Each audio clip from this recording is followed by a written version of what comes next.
Now on WDRB News at 11:30. An Indiana toddler is dead, her siblings in protective care. What police aren't saying.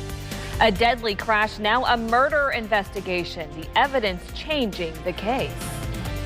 Following another frigid start this morning, we are seeing some sunshine out there right now, and we will see somewhat milder conditions over the next 24 hours. The latest on when the cold will return coming up. Yeah, I knew right away I was hurt pretty bad. His neck brace, but back on the job 1 month after a serious bicycle accident.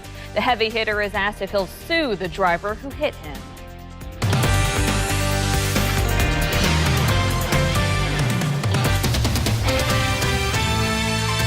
A WDRB News alert. Homicide detectives are now investigating yesterday's deadly crash in downtown Louisville. Police say the driver of a black Toyota had been shot before the crash on East Broadway and 10th Street.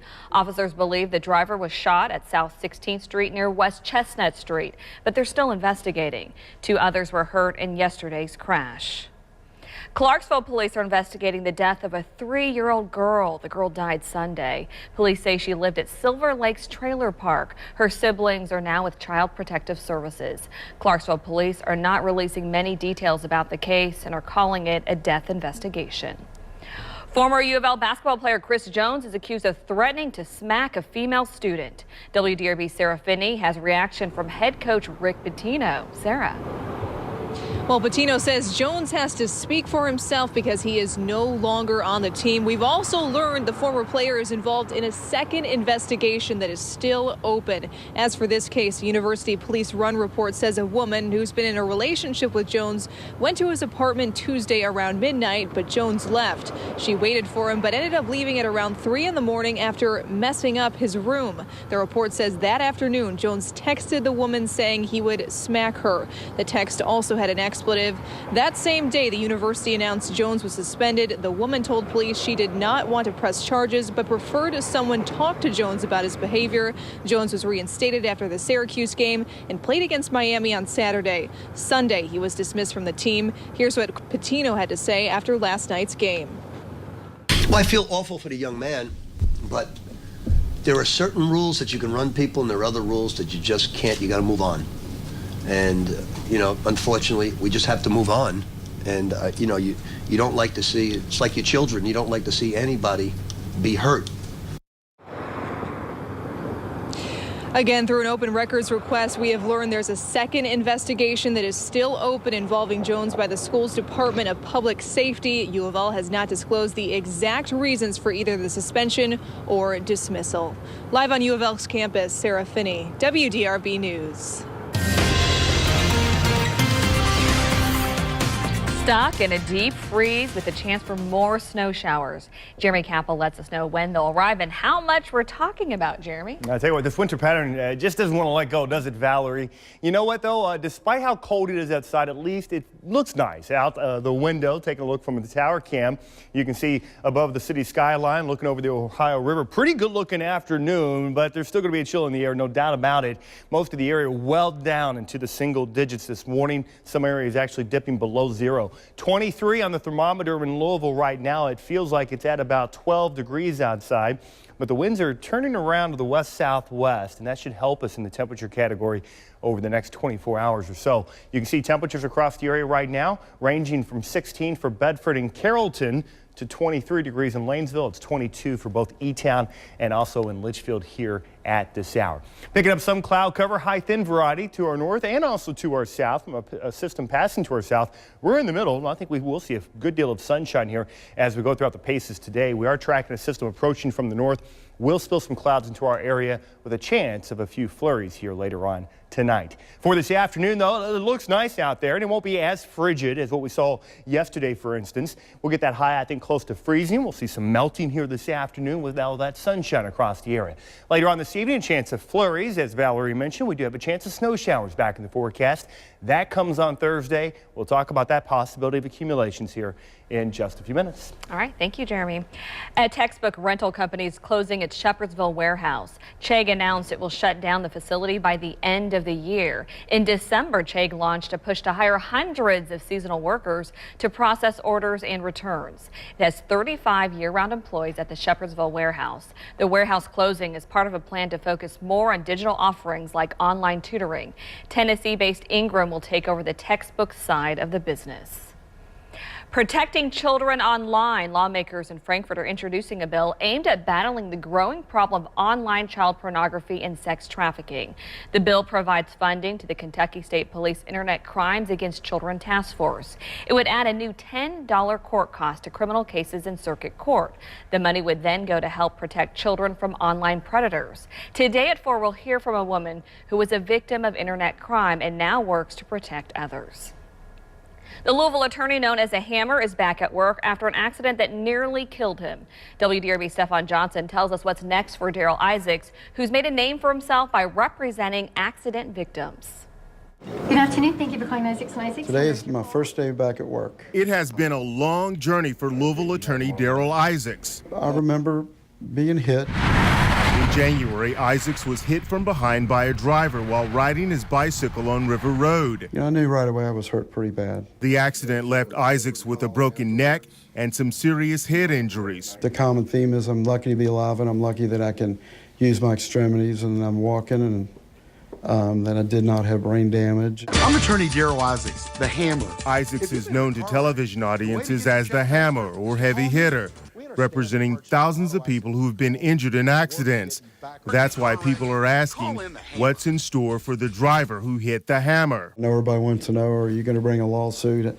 I don't know what we're going to do. I'm just trying to take it one day at a time and, see how it goes. Wearing a neck brace and 50 pounds lighter, Isaacs returned to work on Monday for the first time since the accident, but says his focus is still on making a full recovery and not any future litigation. I'm following the same advice we always give our clients. The first thing you want to do is do everything you can to get well and get better, and that's what I'm trying to do. I'll work hard to get you every dollar you deserve. You could say the commercials have made Isaac somewhat of a local celebrity, which would explain the outpouring of support he's received during his recovery. The calls we've gotten, and I've gotten cards from people that we don't even know that were, praying for us and rooting for us, and so the public's, they've been amazing. In Louisville, I'm Stefan Johnson, WDRB News.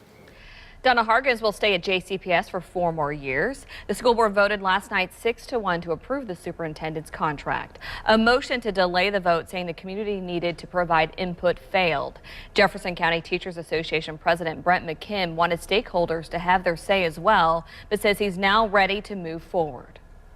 The board identified, and we certainly agree, that she needs to work on her collaboration, working with stakeholders, working with employee groups like the teachers, improving communications. We certainly think there's room to grow there as well. Hargins also asked for certain perks to be deleted from her contract, like free internet at home. Her new contract runs until June 30th, 2019. World leaders portrayed as a pack of dogs, the message behind the latest cover of Charlie Hebdo.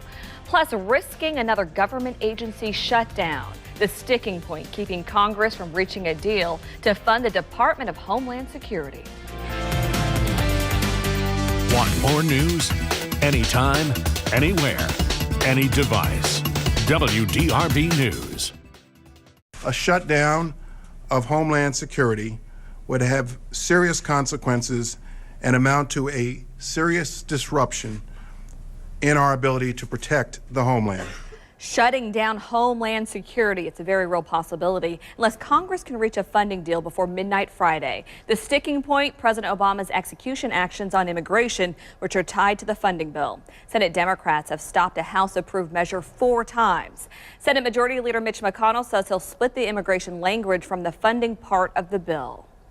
It's another way to get the Senate unstuck from a Democratic filibuster and move the debate forward. Unlike other government shutdowns, if no deal is reached, the public may not even notice a disruption. The reason, 85% of Homeland Security employees are deemed essential, so they would still have to work manning TSA checkpoints, among other areas. World leaders and politicians caricatured as a pack of dogs. This is the cover of the next issue of Charlie Hebdo. The slogan, "Here we go again." The French magazine was the site of deadly terror attacks last month. 12 people were killed when Islamic gunmen stormed the office. That set off 3 days of terror in Paris and resulted in even more deaths. The magazine's lead cartoonist survived the shooting. He created this design and the cover that represented the rebirth of the magazine right after the shootings. I just kind of took the safest road where there was no traffic, no slopes and everything like that, because I know that once, your car gets out of control, you cannot control it. This winter storm creating major problems in Texas. Slick roads and low visibility caused this pileup of nearly 40 cars and trucks near Amarillo. In Dallas, an American Airlines flight slid off a runway. The 68 passengers on board were not hurt. On the road, several drivers had to be rescued after their cars became stranded. Much of the area is expected to get hit by another storm between tomorrow and Thursday. 19 manatees are free after a group of work for hours to rescue them. Those workers picked up those manatees that were trapped in an underground storm drain. Emergency workers, wildlife experts, and SeaWorld employees had to cut through pipes and lift the manatees out one at a time. Officials believe they swam into the drain while searching for warmer water. A few of the animals had scrapes, but it appears none were seriously hurt.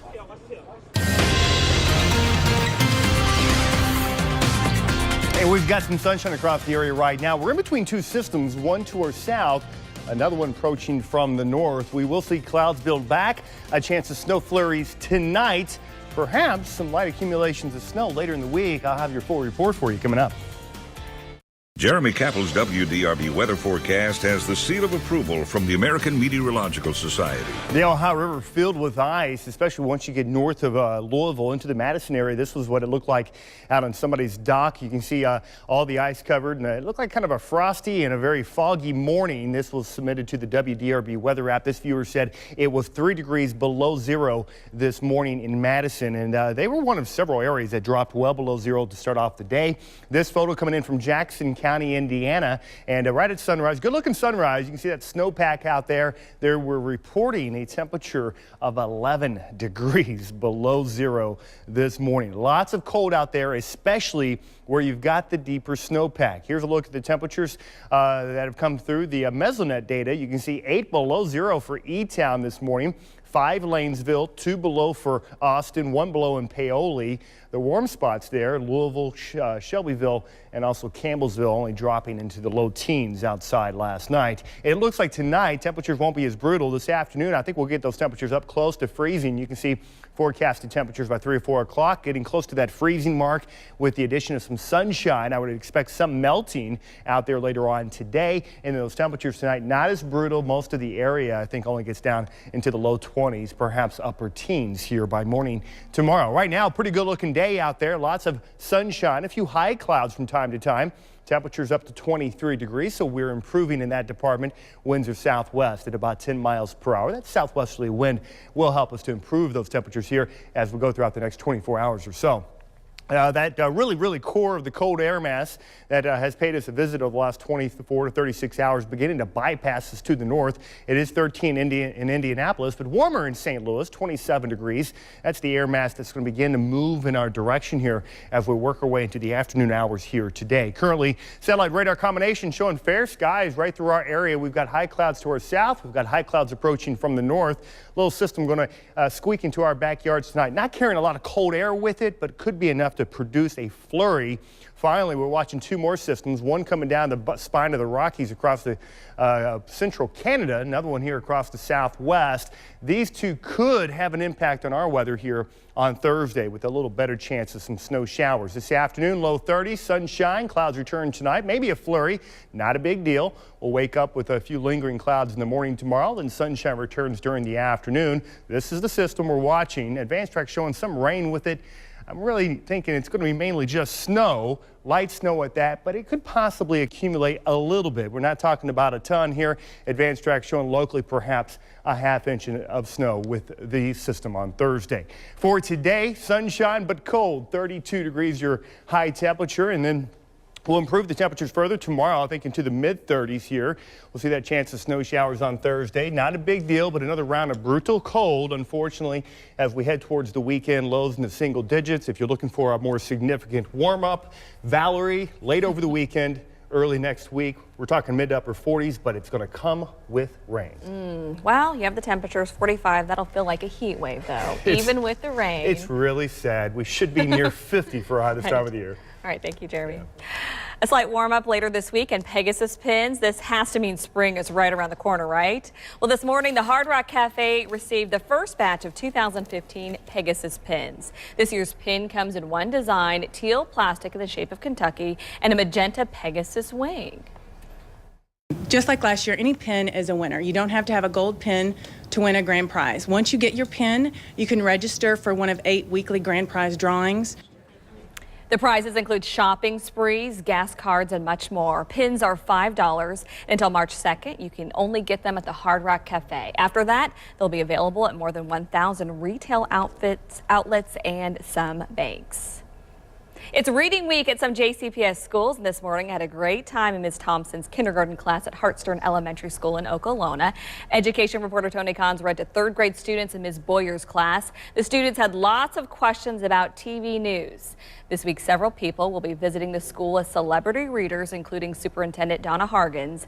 Monday, March 2nd is Dr. Seuss's birthday. We had a great time there. A Kentucky warrant, the fugitive caught. Why police in South Carolina are letting go of charges against Queen Elsa.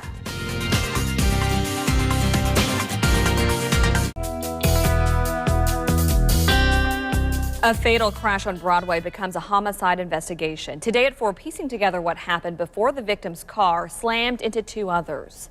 Think after the snow potholes are bad, imagine walking right into a sidewalk sinkhole where this happened today at 4. An end to winter. Police in one South Carolina town thought they did just that with a single arrest. Queen Elsa was handcuffed and booked in jail after turning the town fountain into an iceberg. The arrest was staged by an event planning company after police in Harlan, Kentucky issued a warrant for her arrest last week. In the end, Elsa was let go for lack of evidence. That's because a fountain she was accused of freezing thawed out. Cute story. People love Elsa. I'm pretty sure my daughter would love to know more about that story. Yes. And we are thawing out a little bit here and there. Yeah, I think we're going to see a little bit more snow melt this afternoon. Temperatures near freezing. Tomorrow, not bad. Chance of some light snow on Thursday. Thanks for joining us. We'll see you back here at 4 o'clock. Have a great day.